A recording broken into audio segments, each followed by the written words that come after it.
If you want to fly like this,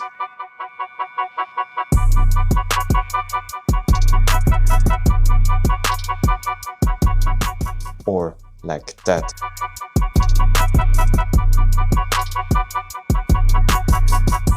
then you have to learn the Kaboom.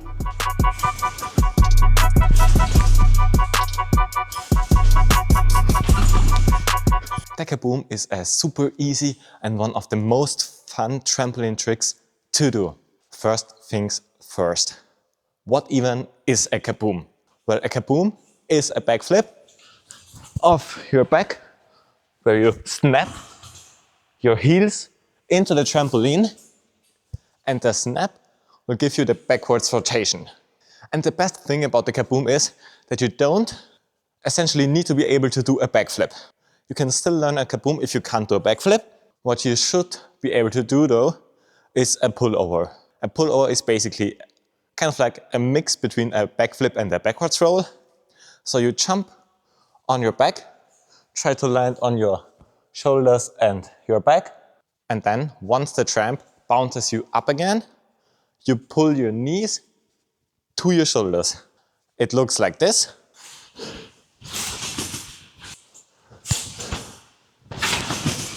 So yeah, that's a pullover, and let's focus on the Kaboom now. First, you need to get into the right position for a Kaboom.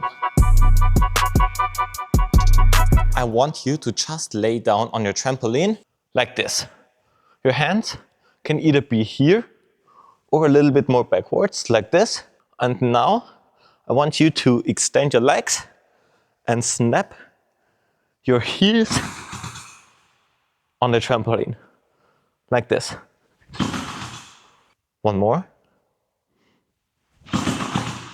You will notice that the tramp bounces your heels up, and this will start the backwards rotation. Now, I want you to do the same, but you want to jump on your back already. You always look forward at the Kaboom, so this means your chin is at your chest. And we look forward while we are landing on our back. Our arms are right here somewhere, and you don't need much height yet. You can literally just drop from this height on your back, have your legs bent in the beginning, and then once your back and your shoulder touches the tramp, extend your legs and snap the heels on the tramp. Okay, let's do it. Again. And as you saw now at my second attempt, I didn't really push my heels into the tramp. I want you to push your heels into the tramp as hard as you can, literally hit the tramp super, super hard with your heels, because the snap will give you the rotation. And if you don't snap enough, you don't have rotation. Let's do it one more time and try to get more snap. By now you will have noticed that if you hit your heels hard enough into the tramp will bounce your legs up, and you already kind of feel the backwards rotation incoming.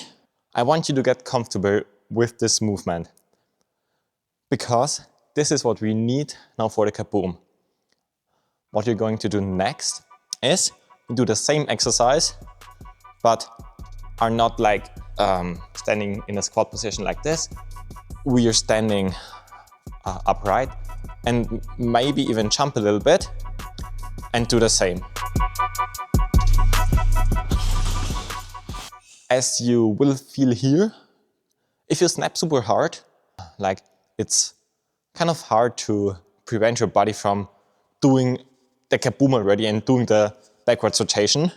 And what I want you to do now is jump a little bit higher and snap harder. And if you can commit, already do a Kaboom. And if you can't commit, just do the same exercise again with more height, and I will come back to you in a second.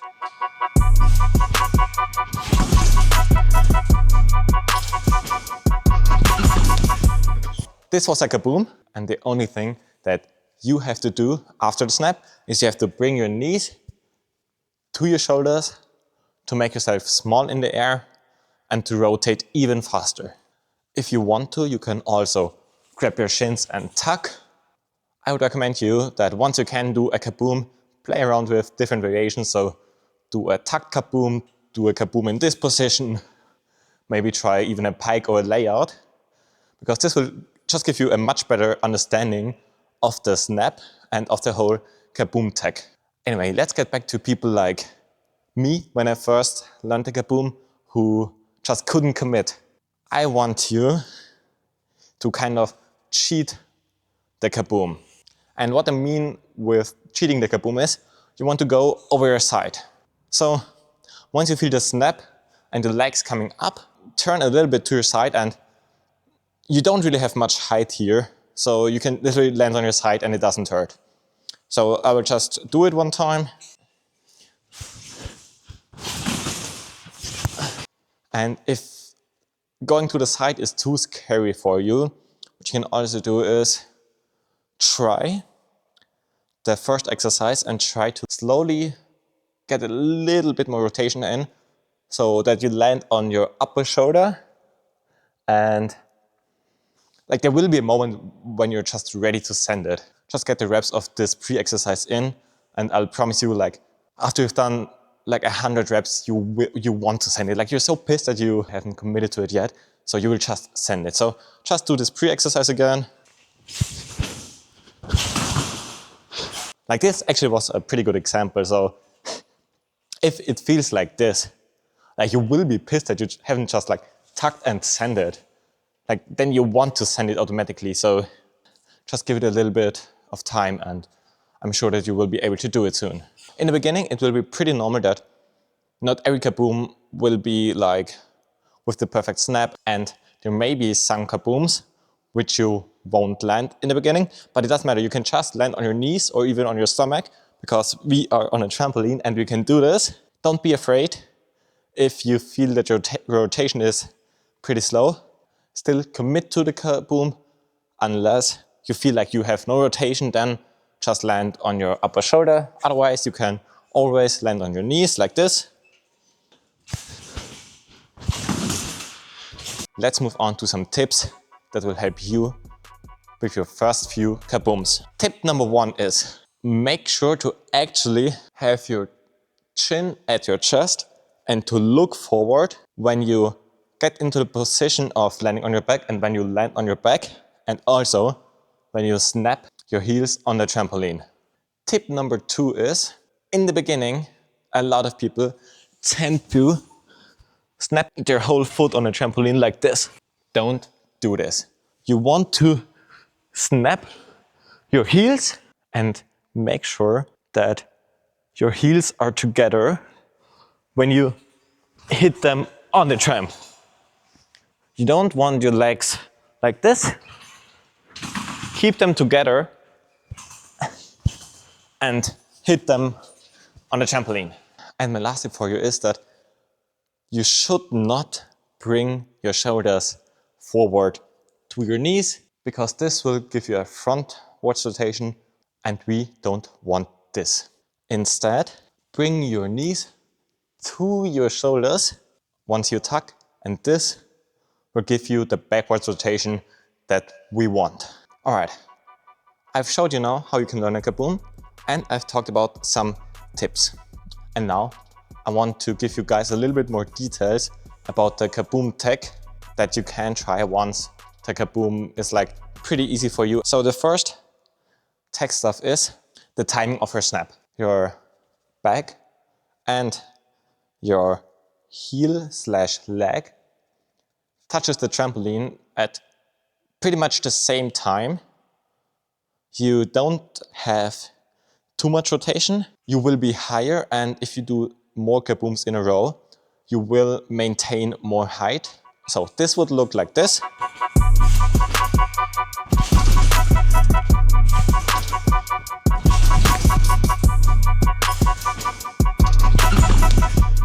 And if you do a pretty late snap, so if you hit the heels into the trampoline, super late. You will get more rotor, but you will have less height.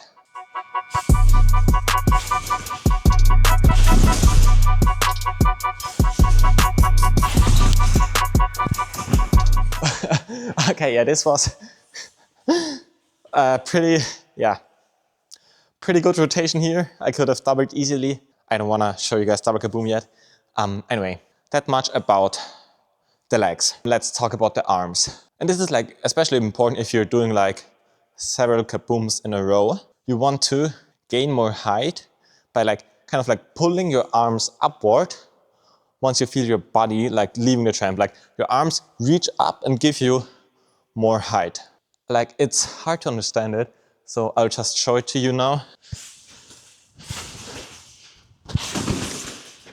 And there's like also a difference in whether you have your arms like here or right here, because if you have them right here and push them up, you even gain more height, but have less rotor again. And if you have them here and push them up, at least I have a little bit more rotor and also pretty good height. But like the arm movement and placement and the leg movement slash placement is something that you gotta figure out for yourself. Let's move on to something else. And I'm here now on an Euro tramp, and as you see, it's rectangular. If you are on a rectangular tramp, so either a Euro tramp or a G tramp, you want to do the kaboom in the back third of the trampoline, because they just are better if you're doing them in the back. If you are on a circle trampoline, it doesn't really matter, just don't do them in the mid. Your head should be near the springs. And if you're on a super tramp, you want to do them in a corner, and it's just the best place to do the kabooms on those various tramps. The next thing that I figured is that some people prefer to have one leg kind of bent and one leg already a little bit more extended when they are about to touch the trampoline. At least for me, this helped with stabilization in the air and with getting the right timing. So yeah, I will just show you what I mean now. I've seen Ernest doing this, and he's the guy who did the world's first 9 flips. So he probably knows what he's doing, and I just copied him, and it works pretty fine for me, especially if I'm doing the kabooms higher. I feel like I'm more stable in the air and I have more control. Obviously, once you hit the trampoline with your heels, you want both of your legs extended again and want your heels together. The next thing that I have to talk about is when you're jumping, and let's say you jump like 2 times and at the 3rd time you want to do the kaboom. I see a lot of people travel forward when they want to do the kaboom and want to land on their back. You shouldn't do it. So you should always stay at the same place on a trampoline, or you can even slightly move backwards when you're doing the kaboom. So you shouldn't do this. You should rather do this. So there's one more thing that I want to talk about now, and it's the tuck. And it works pretty similar as the timing of the leg. So if your goal is to get a lot of height and to do like several kabooms in a row, the only thing that you should do at the kaboom is tuck pretty late and kind of have like your core squeezed and your shoulders forward like this. And then you want to bring your knees to your shoulders. And you don't really have to do much more for a single kaboom, but you still maintain a really, really great height. If your goal is to do a fast kaboom and to have a good rotor, then you should tuck a bit earlier. All right, this is it with the kaboom tutorial, and I hope that you can learn a kaboom with this tutorial. If you have any questions, just ask them down in the comments and I will try my best to answer them and to help you. Thank you for staying until the end, and I will see you in the next tutorial. Bye!